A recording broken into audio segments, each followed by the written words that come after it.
Vito Scaletta and John Marston cautiously stepped into the dimly lit abandoned factory, their eyes scanning the dusty, cobweb-covered interior.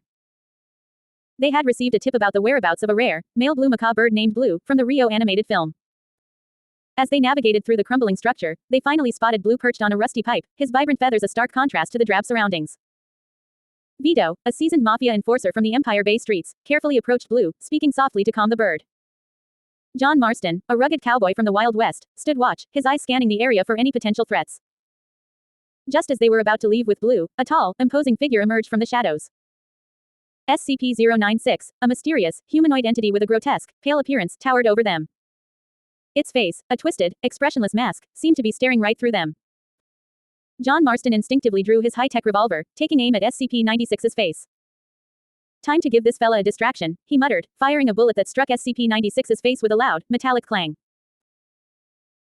The entity's head jerked back, its gaze momentarily broken, giving Vito and John the opportunity to make their escape with Blue.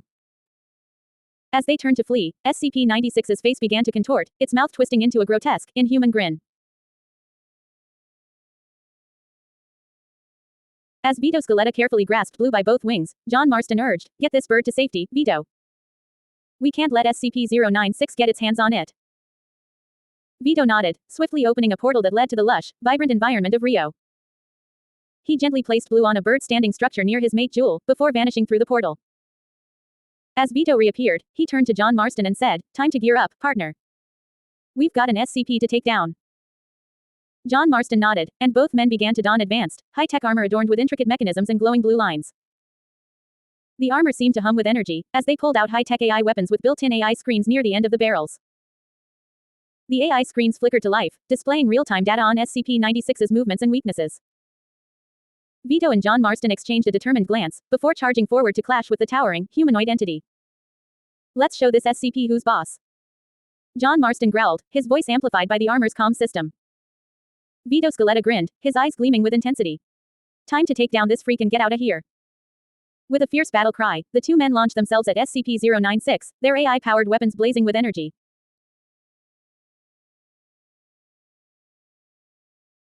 As Vito Scaletta and John Marston charged forward, their armor glinting in the dim light, Dutch van der Linde emerged from the shadows, his own high-tech AI armor a testament to his reputation as a ruthless and cunning outlaw.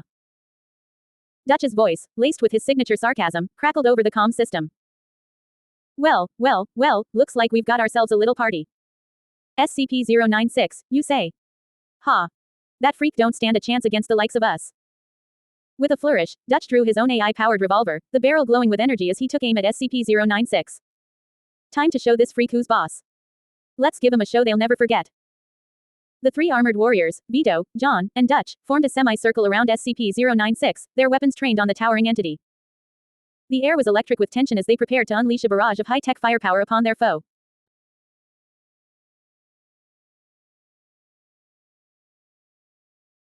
As the trio prepared to unleash their firepower, SCP-096 suddenly sprang to life, its long, spindly arms flailing wildly. With a swift, jerky motion, it grabbed John Marston's leg and hurled him at Dutch van der Linde. The two armored warriors crashed into each other, flying backwards and slamming into the wall with a loud clang. Vito Scaletta, caught off guard, stumbled backward as SCP-096 turned its attention to him. The entity's arms flailed wildly, sending Vito crashing into nearby crates and machinery. The sound of crunching metal and shattering wood filled the air as SCP-096 continued its rampage, sending Vito tumbling across the room. Dutch van der Linde and John Marston struggled to their feet, their armor dented and battered. "Well, that didn't go as planned," Dutch muttered, his voice laced with sarcasm. John Marston growled, "We need to come up with a new strategy, and fast. This thing is a lot tougher than we thought." Vito Scaletta, still dazed from his rough handling, stumbled back to his feet. I think I've got an idea. We need to." But before Vito could finish, SCP-096 charged towards him, its arms outstretched. As SCP-096 charged towards Vito, the trio quickly regrouped, determined to take down the relentless entity. Vito, still shaken, managed to dodge SCP-96's outstretched arms, while Dutch and John launched a flurry of kicks and punches. Dutch landed a solid kick on SCP-96's chest, but the entity barely flinched. John followed up with a barrage of revolver shots, but SCP-96's body seemed to absorb the bullets like a sponge. Vito, meanwhile, managed to grab a nearby pipe and swung it at SCP-96's head. The pipe connected with a loud clang, but SCP-096 simply shook its head, sending Vito flying across the room once more. The trio continued to exchange blows with SCP-096, their armor dented and battered, but their determination unbroken. Dutch landed a series of swift jabs, while John unleashed a hail of gunfire. Vito, still reeling from his previous encounter, managed to grab a nearby crate and hurled it at SCP-096. The crate exploded on impact, sending shards of wood flying everywhere.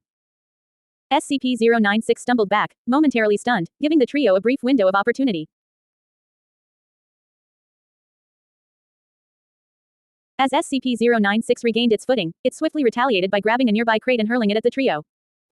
The crate sailed through the air, striking the three armored warriors with tremendous force. Dutch van der Linde, John Marston, and Vito Scaletta were sent flying backwards, their armor dented and battered. They crashed into the wall, the sound of crunching metal and shattering concrete filling the air. As the trio struggled to regain their footing, SCP-096 began to advance towards them, its long, spindly arms outstretched. The entity's face remained expressionless, but its actions spoke volumes about its relentless intent to harm. The trio knew they had to act fast, or risk being overwhelmed by SCP-96's brute strength. They gritted their teeth, ready to face the entity head-on once more. As the trio struggled to regain their footing, they knew they had to act fast to take down SCP-096. With a swift, coordinated movement, they reached out and grasped the entity's limbs, pinning it to the ground. John Marston, his face set in a determined expression, jammed the snout of his revolver into SCP-96's mouth. With a swift pull of the trigger, a bullet exploded from the barrel, striking SCP-96's brain and ending its existence instantly. The trio breathed a collective sigh of relief as they released their grip on SCP-96's lifeless body. Exhaustion etched on their faces, they turned towards the portal that had brought them to this place.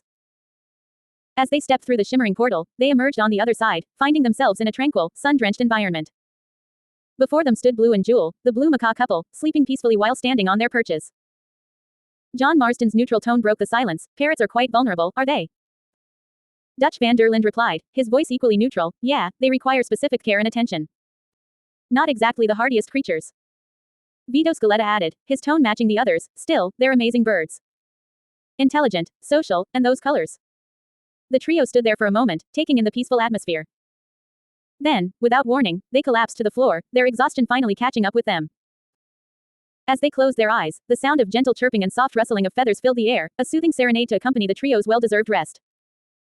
The story came to a peaceful end, the trio's bravery and determination rewarded with a hard-won victory and a tranquil conclusion.